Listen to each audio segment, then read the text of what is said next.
नमस्कार, मैं हूं डॉक्टर शील निधि त्रिपाठी और आप सुन रहे हैं रेडियो भारती न्यूज़ पॉडकास्ट। आप सभी को हिंदी दिवस की शुभकामनाएं। आज 14 सितंबर 2022 अंग्रेजी वर्ष का 297वां दिन आपके और आपके परिवार के लिए मंगलमय हो। आइए सुनते हैं आज की ताज़ा खबर। अमित शाह के दौरे के बाद बिहार में जेडीयू आरजेडी को विपक्षी तेवर दिखाएगी भाजपा, बड़े बदलाव की भी तैयारी। दिसंबर में G20 का बॉस बन जाएगा भारत। कश्मीर में नहीं, नई दिल्ली में होगी बैठक। पुतिन को बड़ा झटका। जेलेंस्की और सेना ने खार्किव से भी रूसी सैनिकों को खदेड़ा। लहराया यूक्रेन का झंडा। सोने का वायदा भाव टूटा, चांदी भी हुई सस्ती। जानते हैं क्या रह गए हैं रेट। सौरव गांगुली और जय शाह ने सेलेक्टर्स के साथ मीटिंग की। 7 से 16 ओवर की बैटिंग में प्रॉब्लम्स। अब खबर विस्तार से। बिहार में विपक्ष की भूमिका में आने के बाद भारतीय जनता पार्टी ने अब बड़ी लड़ाई की तैयारी शुरू कर दी है। देश के गृह मंत्री अमित शाह के 23 से 24 सितंबर को होने वाले दौरे के बाद भाजपा यहां मिशन मोड में आ जाएगी। राज्य के नए प्रभारी विनोद तावड़े ने भी इसके बाद राज्य के विभिन्न हिस्सों का दौरा करेंगे और प्रदेश के नेताओं के साथ भावी रणनीति को अमली जामा पहनाएंगे।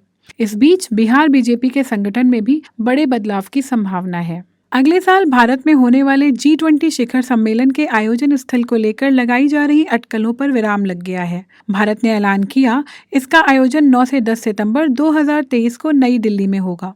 पूर्व में इस प्रकार की सूचनाएं आई थी कि यह आयोजन कश्मीर में किया जा सकता है।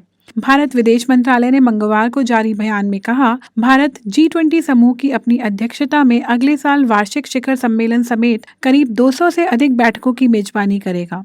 मंत्रालय के अनुसार भारत 1 दिसंबर 2022 से 30 नवंबर 2023 तक एक साल के लिए G20 के अध्यक्ष की जिम्मेदारी संभालेगा। वह अगले 9-10 सितंबर को G20 के वार्षिक शिखर सम्मेलन की मेजबानी करेगा।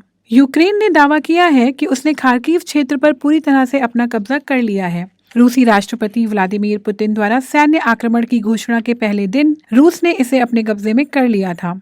यूक्रेन की सेना 13 सितंबर को एक वीडियो जारी करके दावा कर रही है कि मंगलवार को यूक्रेनी से रूसी सीमा से 20 किलोमीटर से भी कम दूर वोवचांस्क को आजाद करा दिया गया है। द गार्जियन की एक रिपोर्ट के अनुसार 6 महीने तक रूसी कब्जे वाले इन क्षेत्रों पर नियंत्रण हासिल करने के बाद यूक्रेनी सैनिकों ने कस्बों और गांवों पर झंडे लहराए हैं। रिपोर्टों के मुताबिक रूसी खुफिया अधिकारियों और सैन्य कमांडरों ने हाल ही के हार को देखते हुए क्रीमिया से बाहर निकलना शुरू कर दिया है। बीबीसी की रिपोर्ट के मुताबिक यूक्रेन ने सेना की खार्किव क्षेत्र में इंज्यूम और कुपियांस्क पर कब्जा कर लिया, जो डोनबास में रूसी सेना की आपूर्ति के लिए प्रमुख केंद्र है। खार्किव क्षेत्र पर अपने नियंत्रण को मजबूत करने के बाद यूक्रेनी सैनिकों ने छतों पर राष्ट्रीय ध्वज भी लहराए। सोने एवं चांदी की वायदा कीमतों में बुधवार को गिरावट का रुख देखने को मिला।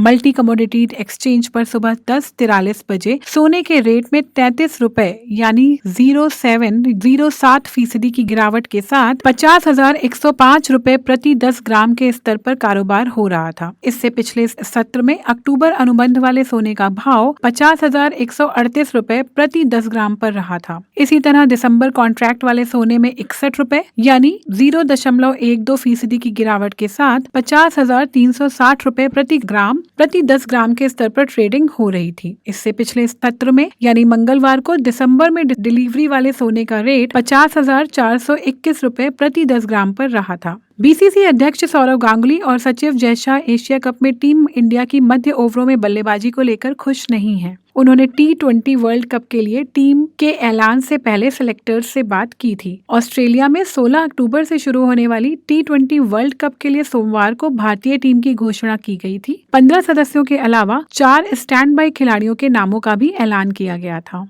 और अब मौसम की रिपोर्ट। दिल्ली में आज का अधिकतम तापमान 31 डिग्री सेल्सियस और न्यूनतम तापमान 26 डिग्री सेल्सियस रिकॉर्ड किया गया है। आप सभी का दिन शुभ हो। आप सुन रहे हैं रेडियो भारती न्यूज़ पॉडकास्ट।